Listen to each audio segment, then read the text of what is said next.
It was 9 years ago that I became involved in this project. Wow, and you stuck with it. You know, Yes. it does take a long time, particularly in the independent film world, to get these made and to get smart movies made for grown-up audiences. I know it gets harder and harder. It is a labor of love, you know, and this is a very difficult film to get made. It has two people that are not 25, and in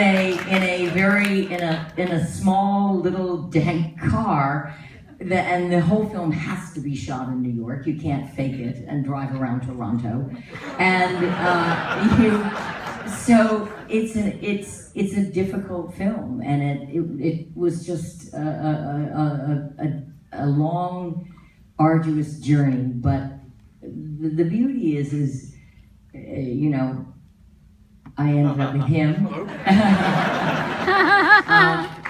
It reunited me with, you know, the incomparable Sir Ben and Isabel Coixet. And it was worth the wait.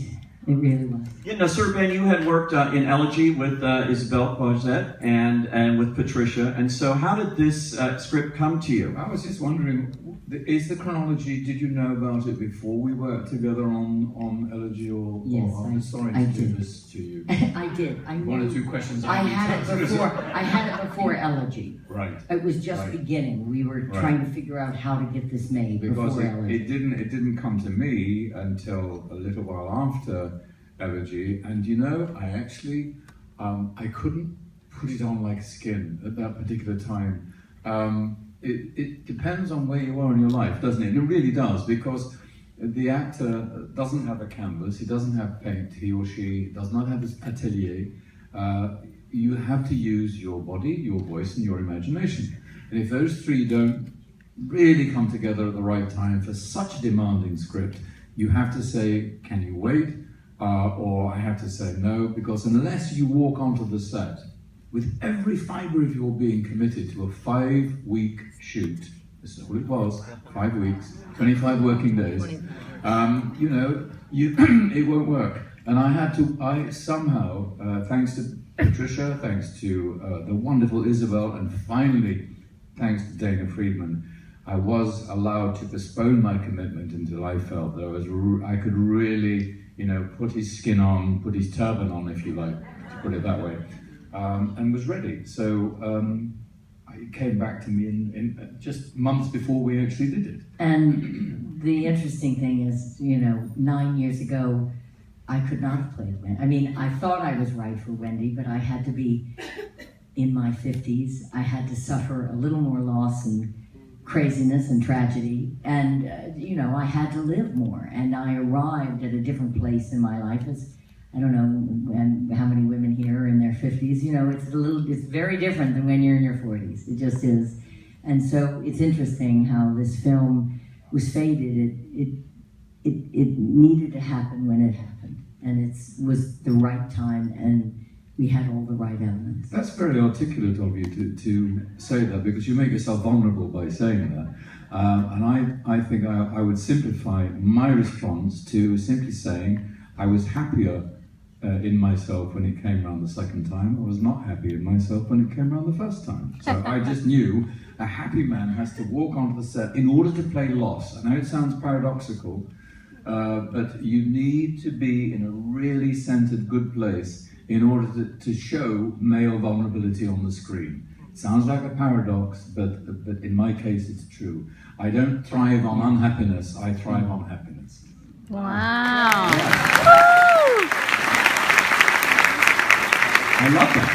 I've never actually heard that from an actor, but that's very interesting. You know, I actually I'm trying think to some of spread the the greatest, message. but I do think some of the greatest and darkest places we go, you still have to come from a place of joy. I get what you mean. It's such I mean, were he another kind of instructor, then you might have had a much larger space, spaces that are less intimate, but basically we are stuck in 2 seats next to each other for a lot of the film, and that is where the crucial relationship starts. And it's a wonderful device to have that intimacy between two people who, in order to survive almost, had to stay in their own bubble. which we did. Which we did. You know, we like I said, we're friends, we get on, but during the course of shooting, we remained isolated, detached. So we would not blur the lines with Wendy and Darwin until they were supposed to be blurred in the film. That is, I think, the beauty of the script is two people that really the walls start to fall. They discover each other. And they discover, and it's a very slow discovery, and we had to honor the story and the script, we had to be, had to remain solitary.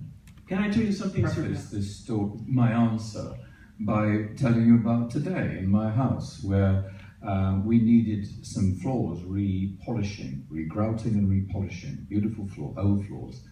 And this team arrived, and I said good morning, and I thought, I know that language. Having played the House of Sand and Fog, I have a very tender approach towards people who call themselves Persians because they so dislike the Iran that their country has been. And of course, he was a Farsi-speaking guy, and we talked and talked. During my kitchen floor, we talked and talked and talked. We discussed the Shah of Iran, we discussed Sharat Dashlu, who was in the film with me. We had the most beautiful conversation. I hope through this film that people are allowed to have thoughts that they would not have had they not seen the film. That's the most we can hope for. Apparently, I was told when I was buying Wendy's red car in the dealership, which is a beautiful scene, a very tender, very vulnerable scene, and I was in a very vulnerable state as an actor because I had to be open to everything, of course. That somebody shouted from a passing vehicle, he should be buying a fucking camel, not a fucking car. Yep, I didn't hear it, fortunately. I heard some hiatus and a sort of protective circle around me of our wonderful crew, and they were very upset, our American crew. And fortunately, I didn't hear it, but they had the grace to tell me, and the honesty to tell me, that is actually what they were shouting at you. Wow. Yeah, there's a lot to do, but let's hope that people do have thoughts, having seen this film, not only about, Wendy's plight and loneliness and rebuilding your life as a successful New York woman, but also, as an immigrant, and he helps her and she helps him. It's the power of Southern father to see this. He's actually very cool. Maybe not that cool. But fun to play, huh?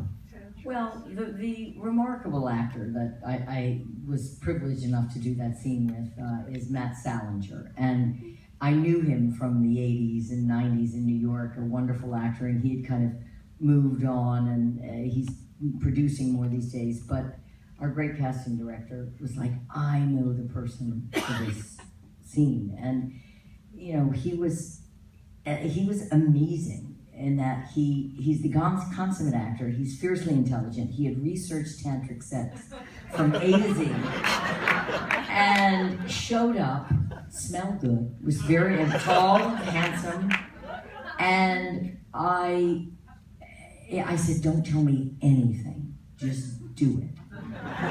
Just surprise me. I said, I don't know, I have no idea what you're going to do. I said, I'm giving you free rein. And we literally just walked into the rooms and took off our clothes. It was crazy. It was crazy, the life we have as actors. But anyway, it was actually kind of fun and extraordinary to shoot the scene. But he was such a stunning actor and a stunning man. I owe him much. But it does bring us back to that point we made earlier on. Imagine if that gentleman had felt in the slightest way auditioned or uneasy, and he would have destroyed the scene. But in Isabel's generosity and Patricia's, he was given the role, literally, and imagine feeling the slightest unease in that scene. It would have been awful, but it was beautiful. Beautiful. Actually have to be able to make choices and to have choices in front of me. And so, as you know, as actors, it's a privileged place to get to. It's always a struggle, no matter where you are in this business. It's always a struggle of some kind. But I'm lucky enough that I can actually choose when I want to work now. So, in terms of preparing for Wendy, what's crucial to me is, and what I loved about Wendy is the high and low of her life and her mercurial nature. And what was essential to me was to first lay the emotional life of Wendy, because I never thought of it as a comedy. We never thought of it as a comedy. I thought of it as just a man and a woman in the throes of life. And but for me, what is essential as an actress when I start to work is making sure that the emotional life of the character sits in me, that I've found the emotional life and that it's true and real. And it's painful, it's very painful. But when you're shooting this quickly, we don't have time, we don't have a lot of, we just don't have the hours in the day for me to try to find the emotion of a scene. You have to have it at your fingertips. So I knew that's where I began with Wendy, is just the darker circumstances of her life. So. For me, I place a great deal of value on script analysis, because I was fortunate enough to work with Shakespeare for the first 15 years of my career. What a blessing that was. And I love his writing. It is extraordinarily sound in terms of patterns of human behavior. So I try and look for clues on the page. I enjoy learning my lines. It's tough, but the more I know my lines, the more I feel empowered, and the more I can help on set be useful. And then, having analysed the script and sort of know forensically for whom I'm searching, then the memory kicks in, and I have met Sikhs on the way, whom I've admired greatly. And I remember my Sikh bodyguard driver who worked with me every day on Gandhi for 5 months. He was called Sardarji Guma. He would wait by his car at attention in the morning, good morning, sir.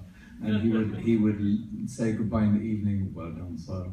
And he was the most graceful, wonderful man. I'm sure that quietly he might have saved my life about 15 times, but he would never tell me. He was always there. And of course, as soon as I saw myself in the mirror, having opened my eyes in makeup and saw him, I thought, I know you. And it's a lot to do with my dear driver bodyguard from India when I played Gandhi. Thank you. Seeing Sarah on set, very few occasions. One occasion was when my character was rather drenched and bedraggled at the airport waiting for my arranged partner to arrive, and I noticed how close Sarah was to our Sikh advisor, Harpreet Singh Taur, that she was very connected to the Sikh community in a really delightful way. They really enjoyed and trusted, enjoyed each other's company and trusted each other. She really, yes, she was instrumental in bringing in the whole Sikh community to this film, and they embraced it and were incredibly helpful, incredibly helpful. In fact, when I saw them sitting together and chatting, I thought, oh, there's Wendy and Darla. Life in art. It was very interesting. There's something going on. I thought they were romantic. All right, we have 5 minutes left, I'm told, so let's start. I've seen great orchestras rehearse, and the conductor says, tap, tap, now we're going to do section 16A. And the orchestra pick up their instruments and go wham, straight into 16A, which is possibly right in the middle of the symphony. So I think what Patricia and I have tried to say this afternoon in response to your lovely questions is we did know the symphony. We knew the music. And therefore, if you take it out of sequence, you know the cadence, the rhythm, just what and so does Isabel, my goodness. Isabel knows. We knew when to merge and when not to. About 6 years ago at a premiere, and I said, if and when I get this movie made, it's called Learning to Drive, I want you to play my daughter. And thankfully, she still looks 12. And she's so beautiful and such a fine, young, remarkable actress. I adore her. I feel a kindred spirit with her. And so it was we already had a lot of, groundwork done for mother and daughter, and I spent a little time with her before we started shooting, but I knew her and I adored her, and it just fed those beautiful scenes we had. I feel very lucky that she's in this film. But in terms of that last scene, you know, it's also, again, that last line I say, "You're my faith," it was such a metaphor for me keeping faith in getting this film made. It was such an important line, and it fueled me through days when we couldn't find money, we couldn't find a director, we couldn't find anything. And that line played through my head for almost 9 years. "You're my faith, you're my faith." And so getting to the end of that scene was us making sure that we've earned that last scene, we've kept the distance and have the intimacy. And it was an amazing moment when we got to shoot it. Also, I think it's a salute to the friendship that Darvan and Wendy have, because paradoxically, Wendy saying no to coffee is exactly the kind of thing Darvan has taught her to say. It's kind of, it doesn't backfire. He's proud of the way she says no. He watches her drive away, and she's done the right thing. I hope you don't mind me saying this, but I think it's a response to something that you've learned from him, which is odd, but it's connected, isn't it? It's all connected. Yes, at that point, it's fluid. It's at her, this but point. it's her, the new her The saying new no. her. Yeah. Yes. Very cool. Okay, final question right here. Yeah. Okay, I just wanted to say that this is Embark on a bizarre adventure to free turtles from London Zoo, and all the way through the film, Glenda Jackson and myself, and all the way through the film you think, they're going to get together, they're going to get together. They free the turtles in order to free themselves, and I did see and do see many parallels in a wonderful movie that we present to an adult audience that doesn't arrive at a sentimental conclusion. It's very cool. I know I saw a lady, yes, just yell it out. Go ahead. My question is... Spencer's Tracy School of Acting, one of my heroes. and his great maxim in a scene was, make the other guy look good. Oh. Wow. That's a good one. The greatest lesson I've learned is from my mother, who taught me very young to rise above. Take a couple of things. What do you want? Right there? Thank you, Mrs. Kingsley. Right there. That's him? And a master lesson. Thank you, Mrs. Kingsley. Great work. Great master lesson in there. Thank you so much for sharing. Thank you. I wish you so much luck with this film. I hope so. I hope people go to see it. I Awesome. really do. Great script.